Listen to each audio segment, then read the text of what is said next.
مکمل ناول فریب چشم، رائٹر ہے Umaima Khan. Season 1 episode number 10 کے ساتھ حاضر ہوں۔ ناظرین، اہم خبر سے آپ کو آگاہ کریں۔ اطلاعات کے مطابق وفاقی وزیر عالیہ افندی کے عہدے سے مستعفی ہونے کی خبریں زیر گردش ہیں۔ ان کے سیکرٹری سے ہم نے رابطہ کرنے کی کوشش کی، جنہوں نے نہ تو اس خبر کی تصدیق کی ہے نہ تردید، یعنی کہیں نہ کہیں اس خبر میں سچائی کی رمق ہے۔ آپ کو بتاتے چلیں کہ عالیہ افندی پچھلے ایک ہفتے سے قومی اسمبلی کے اجلاس اور وفاقی کابینہ کے اجلاس سے بغیر حاضر ہیں۔ اب سوال یہ ہے کہ کیا وہ ضرورت صرف وزارت سے مستعفی ہو رہے ہیں، یا پھر ایم این اے کی سیٹ سے بھی، یا پھر یہ ساری خبریں غلط ہیں؟ یہ تو وقت ہی بتائے گا۔ ہمارے ساتھ موجود ہے سینئر تجربے کار حامد میر، ان سے جانیں گے۔ حامد صاحب بتائیے گا کہ وہ بددلی سے لیپ ٹاپ کی لیٹ گرا دے۔ وہ مستعفی ہو رہا تھا، یعنی وہ خود پر بھروسہ نہیں کرتا تھا۔ وہ کیوں استعفیٰ دے کر اس حلقے کو اندھیرے میں جھونکنے کے در پر تھا؟ وہ جانتی تھی اگر اس نے استعفیٰ دے دیا تو حسام چودھری کو ایم این اے کی نشست مل جائے گی، جو اس سے بھی زیادہ بدتر تھا۔ بے شک عالیان مغرور اور ناکہ پجاری تھا، لیکن اس سے بہتر شخص اس گاؤں والوں کو نہیں مل سکتا تھا۔ سیغم اور مرال گاؤں میں بننے والی کالونی کی طرف گئے ہوئے تھے۔ اما میں کام سے جا رہی ہوں، 2 گھنٹوں تک آ جاؤں گی۔ سر پر دوپٹہ سلیقے سے لیتی وہ باہر کا رخ کر گئے۔ قدم تیز تیز چلتے افندی ہاؤس کی جانب گامزن تھے۔ وہ عالیان کی سیکرٹری تھی۔ بغیر سوال و جواب کے سیکیورٹی چیکنگ کے بعد اسے اندر بھیج دیا گیا۔ کون ہو تم؟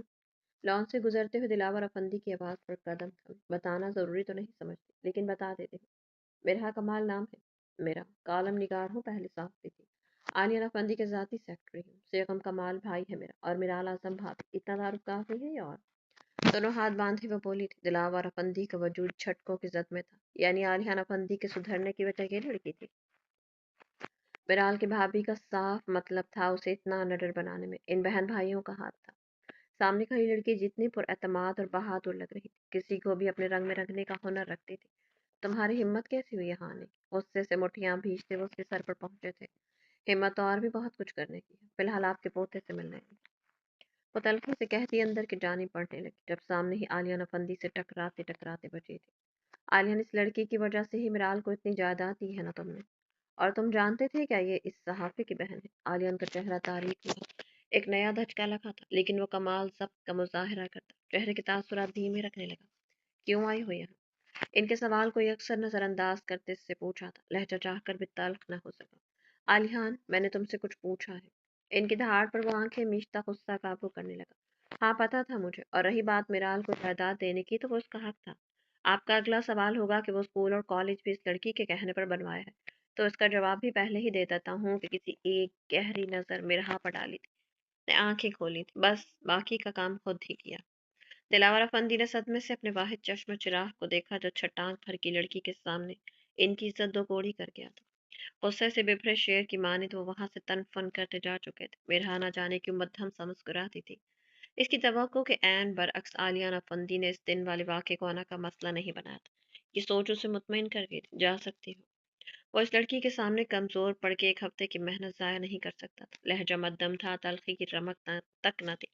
جانے کے لیے نہیں آئی، آرام سے کہا تھا، دل میں دکھ ہوا تھا۔ شاید پرانا عالیہ افندی اس رات کھو گیا تھا۔ استعفیٰ کیوں دے رہے ہو؟ پورے حق سے سوال پوچھا تھا۔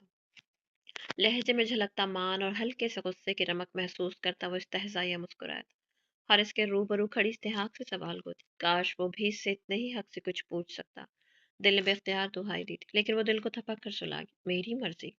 اور روٹھا بچہ لگا تھا اس پر، نہ کوئی شکوہ نہ شکایت، بس ایک لفظ میں بات ختم کر کے اظہار ناراضگی کرنے والا۔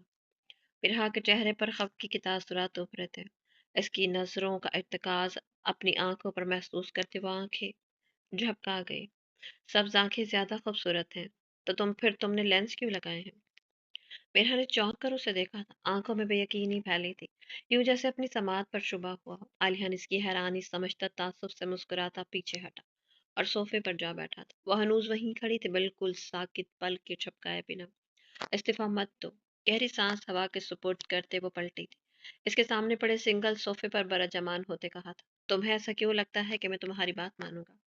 اس کا لہجہ اس کے الفاظ کا ساتھ نہیں دے رہا۔ میرے سوال کو مت گھماؤ عالیہ افندی۔ آنکھیں گھماتے وہ ضد چھوئی تھی۔ میں تو خود گھما ہوا ہوں، کسی اور چیز کو کیا گھماؤں گا؟ بے بسی سے کندھے اچکاتے کا۔ شام کا وقت تھا، گرمی کا زور ٹوٹ رہا تھا، ہلکی ہلکی ہوا ماحول کو پرسکون بنا رہی تھی۔